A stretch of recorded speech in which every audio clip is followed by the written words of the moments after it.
is teaching all of us, again, the true strength of democracy. Something that in good times, it's easy to not think about that much, Fareed. And I think what we see in Ukraine is people who are free, people who understand what they're fighting for, and I think very critically, people who have social solidarity. You know, it is so important that President Zelensky is there, that you have millionaires, multimillionaires, and their sons and daughters in Ukraine and on the front line. This is a fight of the whole country. So that's the first reason I'm confident. But the second reason I'm confident is, you know, President Duda quite rightly pointed out that this is a fight ultimately about values, and it is. But I think we in the West also need to understand that that victory that President Zelensky spoke about and that time which he said we need to use, it's not about doing Ukraine favors that we're talking about.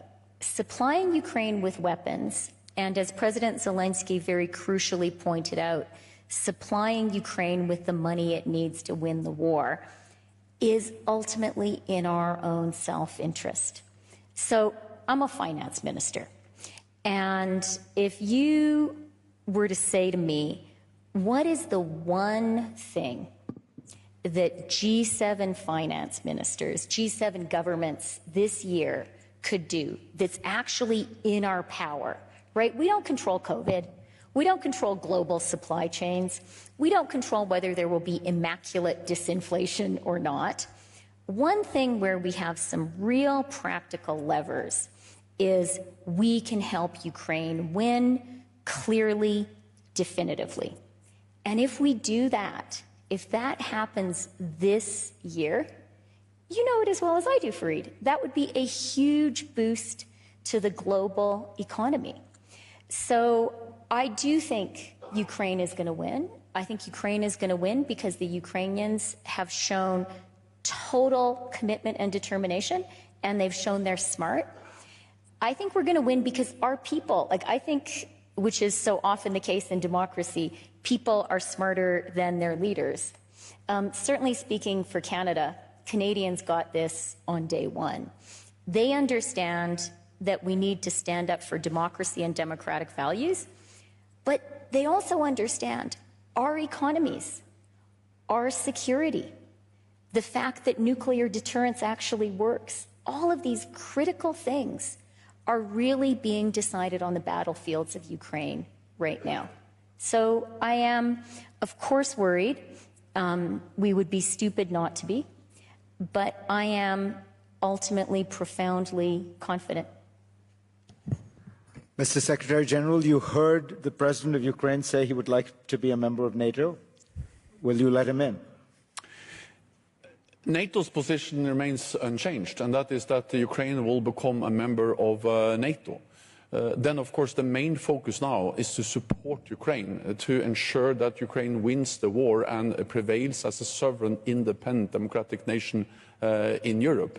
And that's the reason why NATO allies, partners, are providing unprecedented military support to Ukraine, and why I'm traveling around to NATO capitals and calling on them to do even more, and why I welcome the recent announcement of more armor, more advanced air defense systems, most recently by Canada with 200 armored vehicles, and also Poland delivering more weapons, and of course the US leading all these efforts in this what we call the contact group or the support group for Ukraine.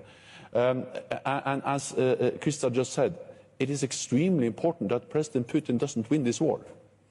Partly because it will be a tragedy for the Ukrainians, but it will be very dangerous for all of us. Because then the message to authoritarian leaders, not only to Putin, but also other authoritarian leaders, is that when they use brutal force, when they violate international law, they achieve what they want. And that will be a very bad and dangerous lesson. It will make the world more dangerous and us more vulnerable. And that's the reason why if we want a negotiated peaceful solution to the war in Ukraine, we need to provide military support to Ukraine. That's the only way. Weapons, they are the way to peace. And that may sound like a paradox, but the only way to have a negotiated agreement is to convince President Putin that he will not win on the battlefield. He has to sit down and negotiate. Nobody knows how this war will end. Most likely it will end around the negotiating table.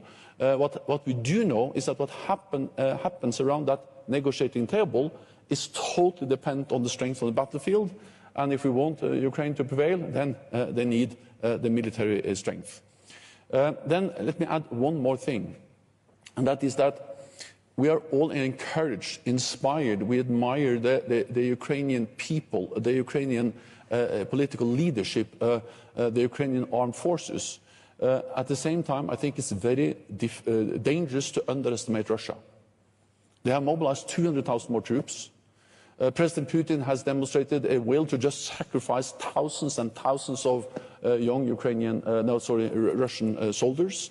They are now acquiring more and more weapons, reaching out to other authoritarian regimes, including Iran, and they are planning new offensives. So it is, as President Zelensky said, there is an urgent need. Time matters. We will meet in Ramstein, NATO allies in the US-led contact group for Ukraine with all the many partners. And the main message there will be more support, more advanced support, heavier weapons, and more modern weapons. Because this is a fight for our values, this is a fight for democracy, and we just have to prove that democracy wins over tyranny and oppression.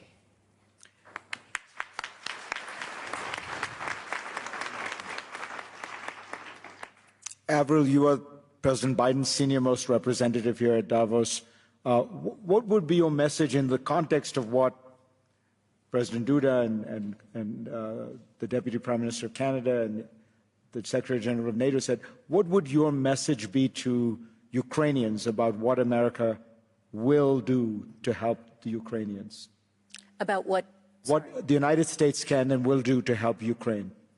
I mean, so I'm the intelligence community and I don't do policy, but obviously President Biden and the United States have allocated hundreds of millions of dollars, weapons, and in fact billions of dollars in support for Ukraine. And honestly, I mean, I think maybe one way to think about it is on top of everything else that's been said about the impact for the world in the event that Ukraine does not succeed, are a series of other things. There is clarity about the fact that, honestly, the conflict in Ukraine has global implications beyond the rule of law, beyond even the values piece, all of which I would prioritize in many respects, but for economic implications, it has consequences for us in thinking about the strength of our alliances. It has consequences for us in thinking about how it is that we're going to manage crises in the future, where we have actors that violate the rule of law and the charter and the order that we have set up. It also has consequences from a proliferation perspective, which is to say that the nuclear saber rattling that Russia has done is another message that's been sent to other countries in this context. I think there are many who are watching what happens in Ukraine, and it will affect how they address conflicts in the future. So I think there's just no question that it is in all of our interests to support Ukraine as much as possible. I think Deputy Prime Minister of Canada said it exactly right, which is to say that yes, we do want to support Ukraine for Ukraine because we're watching what they're going through and we want to be there for them, and the heroic actions that they've taken are extraordinary, but we're not doing it just for Ukraine, we're doing it also for our self-interest. And there are a series of ways in which you can look at this to recognize the implications for our foreign policy, our national security collectively moving forward. You know, the Ukrainians are asking for more and more advanced weaponry, longer range. Do you think the administration is likely to move forward on some of those requests? Again, I'm sorry, I just can't speak for the policy community in this scenario as the intelligence officer, but I mean, I have seen, obviously, the president and his national security cabinet in the policy space continue to move forward on a variety of requests, and I think that will continue. President Duda, you talked about how you believe how urgent and important it is to act now. But I do want to ask you a little bit more about this question of the staying power, partly because your country has done an extraordinary job that I think sometimes we don't adequately recognize. You've taken in over 2 million Ukrainian refugees, and there are no refugee camps. These are all people who are being housed individually by individual Polish families in their homes. Do you think this can go on for years? I mean, you're a politician, you understand, do you get the sense the Polish people are getting tired of playing the role of host to all these refugees? Well, thank you. Thank you very much for this very important words, because I want to stress that I'm really very proud of my compatriots, Polish people. They didn't need any encouragement to go to the borders to help Ukrainian refugees. We call them Ukrainian guests because they are our neighbors and guests. They are in very difficult situation, but we fully understand that if there is anything we can do for defenders of Ukraine, for Ukrainian heroes who defend Ukraine every day, for those fathers, brothers and sons, we should protect their families, their wives, their children, their sisters, carry on them, and we are trying to do our best. As a neighbors, and this is something we know very well. Yes, this is something we treat as a natural thing, as a normal behavior. This is the first. Second is assistance. Poland remains committed to continuing to provide Ukraine with military equipment. Ukraine needs to defend its sovereignty, to defend its independence, to defend its border, and to, I hope, to win this war and to defeat Russians. Because this is a crucial element. So I'm very grateful, Mr. Secretary General, dear Jens, for this very important words you said a minute ago. Because, as I said before, we talked with President of Lithuania, with Gitanas Nausėda. We talked, we had a meeting in Lviv 6 days ago. We called this forum Lublin Triangle, Lithuania, Poland and Ukraine. So there was a meeting of 3 presidents. And we talked about the coming NATO summit in Vilnius, yes? And we said to Volodymyr Zelensky, Volodymyr, we can assure you that doors to NATO are still open for Ukraine and we support your future membership in NATO.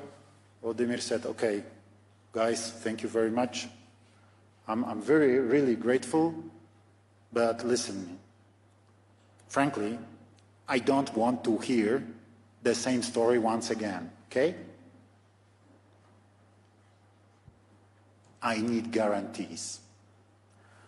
I can understand that you can't agree on our full membership in NATO now because we have war. And taking into account Article 5 of the North Atlantic Treaty, it's impossible, and I understand it, he said. But I need guarantees. I need guarantees for my country. I need guarantees of security. And please, talk with your NATO allies because we need it. We need it immediately. And if you decide to give us these guarantees during the upcoming NATO summit, it will be real success. Success of NATO and success of Ukraine. And this is crucial. So, Mr. Secretary General, I will be very grateful.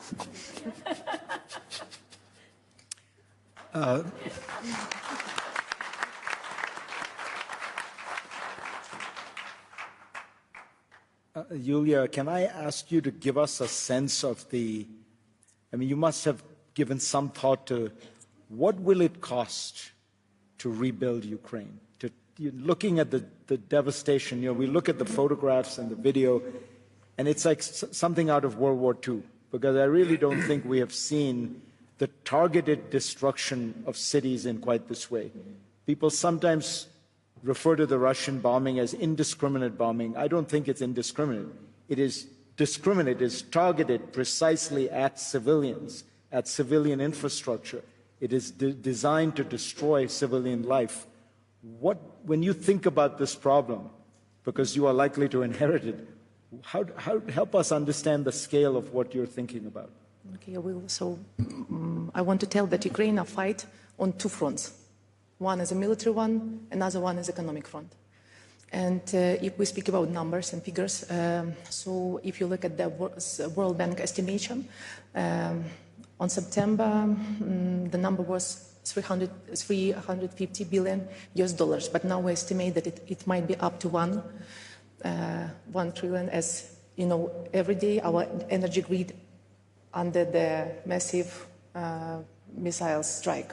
So every day we get another damages. That's why it's so important to find a way to supply us weapons, to give us guarantees, to help us, and with contribution, that is contribution to the victory, for the victory, to find a way how to obtain the victory, get the victory in the nearest year, this year, let's say like this.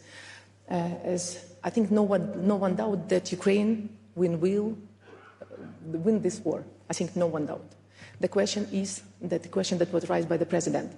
With shortage of time, that's why we need right now to collaborate with each other and to find a way how to supply us more weapon, anti-missile system, heavy weapon, tanks, just to speed up our victory. Because every day brings more damages, and it means that exactly on the second day of the victory, we will come to our allies and will ask for finance the rebuilding of Ukraine, and it will cost more than it might cost right now. That's why it has a huge impact on economic globally, and that's why it's so important from economic point of view to find a way, sanction policy, weapon supply, and policy, and the help of our allies in financial support right now, just to put like a goal, like an aim, to get the victory during this year. Chrystia, you're a money person. This is a challenge for the West at a time when deficits and debt loads are high. will it be possible to provide Ukraine with the kind of assistance on the scale it needs to rebuild? Well, before we get to rebuilding, we have to support Ukraine in its fight, and we have to support Ukraine to victory. And I do want to emphasize something that Yulia said about the economic battlefield. And I think she's exactly right. The weapons, absolutely essential.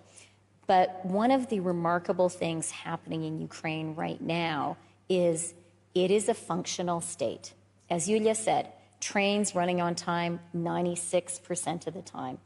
When President Zelensky went to Kherson, liberated Kherson, one of the first things he said is, now you will get your pensions, and we're going to pay you all the pensions you didn't get when you were under occupation.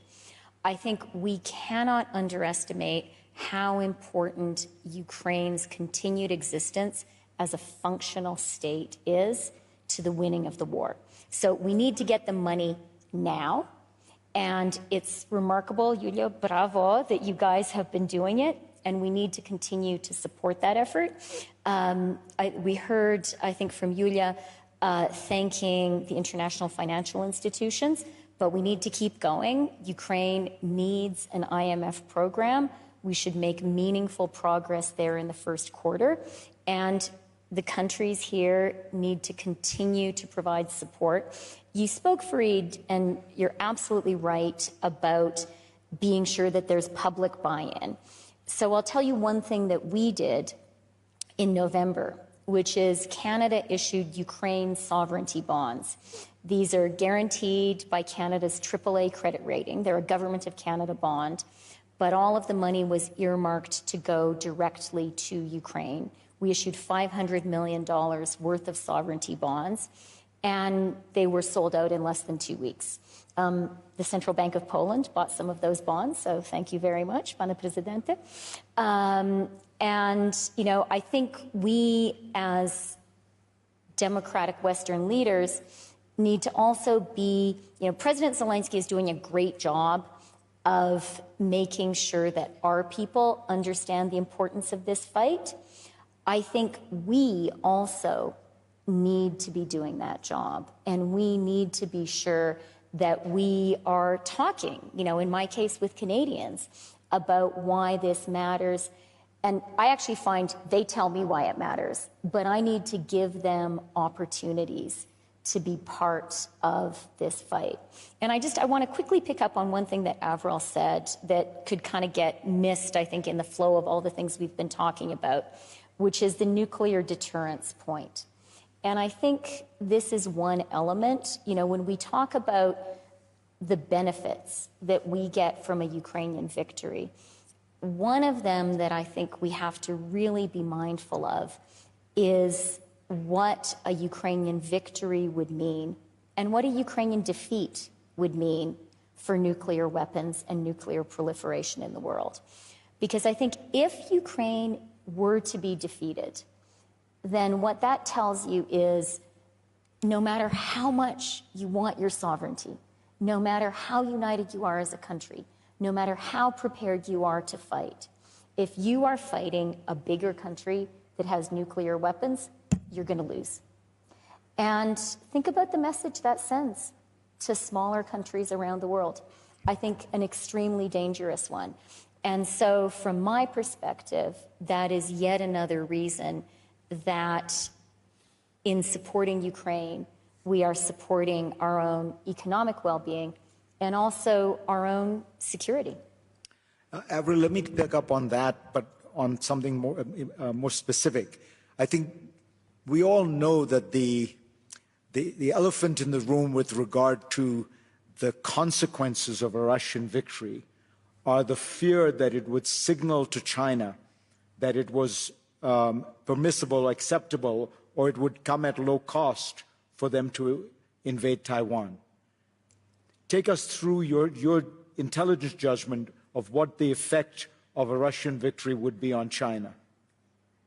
Yeah, I mean, first of all, let me apply what was just said about the nuclear saber rattling in relation to China. So we've indicated in our annual threat assessment that among the things that we're seeing is China engaging in a pretty extraordinary expansion of their nuclear program. And I think one of the things that we look at is essentially what is the lesson that they're learning from the consequence of the conflict that we've seen and in this space. And, our assessment would be that basically it has caused them likely to just confirm their own view that this is critical as a deterrent and that they can use that program effectively in order to do the kind of nuclear saber rattling that we've seen Russia do in this context. So that's kind of one piece of the puzzle.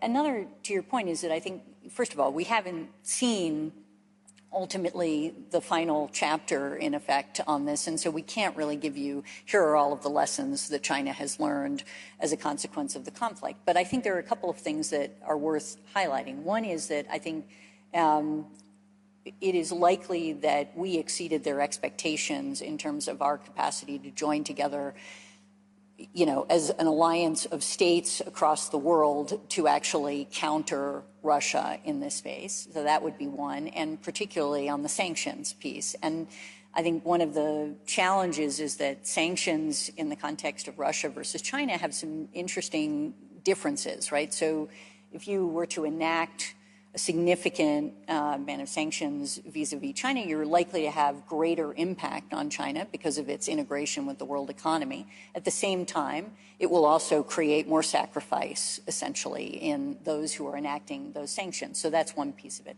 Another, I think, is the export control piece. We've really, export controls are used in a pretty remarkable way during this conflict, and they've been quite effective, so far as we can tell, and targeted in their impact, and they've been done as a coalition, which I think is another aspect of it that's important for countries that concern themselves with disadvantaging their own businesses in the context of export controls. And so that's another, I think, thing that China is likely watching, and we see both China and Russia doing a lot of thinking, as they have in the past, about how do you effectively create a system that provides you with greater resilience so that you can counter the actions of those sanctions. But I would say one of the things that is remarkable is the way, I think, in which the coalition of states that have enacted sanctions have been capable of kind of watching how the evasion has been operating on Russia's side and adjusting as a consequence, and therefore maintaining some of the pressure that exists in this space. Another issue that they're almost certainly watching is the kind of information war that Russia is waging and trying to think through how it is that that goes. And I think we've also seen, China ultimately, in our view, engage in a number of activities that are supportive of Russia and yet not coming out explicitly in support and feeling a little bit uncomfortable about where that puts them in these spaces. So, I mean, there's a number of things that we could continue to go down the road of, and certainly there's military kind of lessons that they're undoubtedly learning. And among the things that would seem most likely is that you really want to overmatch, essentially, in this context and have a quick conflict as opposed to allowing, effectively, the world to come together to provide assistance and to help in these spaces. But I think it is still a story to be told as we kind of watch this move forward. Secretary General, can you give us an update on where things stand with Sweden and Finland's accession to NATO? It does appear from the outside that the Turks are simply blackmailing NATO or Sweden in particular. It feels like a bargain where they just keep asking for more until they get, because they know at the end of the day they have leverage right now. It feels inappropriate for NATO to have to behave like this. It looks more like a bazaar. Well, I'm confident that Turkey will finalize the accession process for Finland and Sweden. I cannot tell you when, but I'm confident for several reasons. First of all, Turkey was one of the NATO allies that at our summit in Madrid in July last year actually decided to invite Finland and Sweden to become members of the alliance. and all NATO allies, also Turkey, a few days after, signed the accession protocols.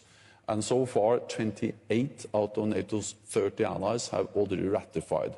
This is the quickest, fastest accession process in NATO's modern history. Normally, accession into NATO takes years. It's less than a year since Finland and Sweden applied. They applied in May, they were invited in July, and already 28 out of 30 have ratified. Second, we need to understand where we started. Weeks or a couple of months before the invasion of Ukraine, President Putin proposed a security treaty with NATO, where he actually outlined some key demands. One was that NATO should guarantee no more NATO members, no further enlargement of NATO. The other main demand was to remove all NATO forces infrastructure in all allies that have joined after 1997, meaning the whole eastern part of the alliance. Of course, we did reject those demands. But it demonstrates that the purpose, the aim of President Putin is to get less NATO. He's getting exactly the opposite. Hours after the invasion, we significantly increased the number of NATO troops in the eastern part of the alliance, including in Poland, to send a very clear message to Moscow that there is no room for misunderstanding about NATO's readiness, ability, commitment to protect and defend all NATO allies. And that is to prevent escalation, because it's extremely bad what's going on in Ukraine now. But of course, if this escalates to full-fledged war between Russia and NATO, it becomes even worse. So the increased military presence in the eastern part of the alliance is not to provoke a conflict, but to prevent the conflict, preserve peace, send a clear message of deterrence to Moscow. That is more NATO, is getting more NATO on Putin's border. The other thing is that Finland and Sweden applied because of the threats he conveyed. They actually realized the door was going they were afraid of the door to NATO was closing, so they asked to get in. And they will become members. And the last thing I will say on this is that Finland and Sweden are in a very different place now than before they applied. Because since they applied, several allies, including the United States, have issued bilateral security assurances. NATO has increased its presence in that part of Europe. Finland and Sweden are now, as invitees, participating in NATO's political meetings, consultations, and are more and more integrated into our military structures. So it's absolutely inconceivable that there will be a military threat against Finland or Sweden without NATO reacting. So President Putin wanted less NATO, he's getting more NATO, and that's an important message. Let me make sure we get this clear, because this is very important, because there is a window of an awkward period or a dangerous period. If Russia would attack Finland or NATO or Sweden tomorrow, even though they are not NATO members, NATO would come to the assistance of those two countries. As what I'm saying is that it's inconceivable that we will not react. I mean, they are now not only close partners, they are invitees. They are integrated into our military structures, and we have bilateral security assurances from several allies. So we need to react. Moscow knows that. And they also know that they are now devoted most of their troops to Ukraine. So actually the likelihood for any as a military attack is very little, partly because they are so close to NATO and partly because they are now spending so much of, Russia is spending so much of their forces in Ukraine. The last thing I'll say on Turkey is that Turkey has some legitimate security concerns. No other NATO ally has suffered more terrorist attacks than Turkey. PKK is regarded as a terrorist organization by NATO allies, by Finland and Sweden, long before they applied. And therefore, part of the agreement in Madrid was also to sign a joint memorandum between Turkey, Finland and Sweden to step up cooperation, for instance, lift all restrictions on arms exports. Finland and Sweden have done that already, and to work more closely in fighting terrorism. And that's actually something which is important for Turkey, but also for NATO allies. We have run out of time, but I want to ask we have a special guest in the audience, the founder of the World Economic Forum, Klaus Schwab. Klaus, is there anything you would like to ask or add at this moment? No, not at the moment. just to say, the forum is fully behind, and we will continue to support